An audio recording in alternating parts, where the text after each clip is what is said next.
Changing media. Open the printer and prepare the media. Open the media roll holders. Place the media roll on the roll holders and release the guides. Pull the media so that it extends out of the front of the printer. Push the media under both of the media guides.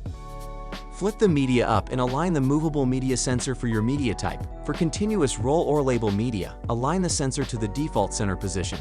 For black mark media, align the sensor to the outside of the media, avoiding the center area.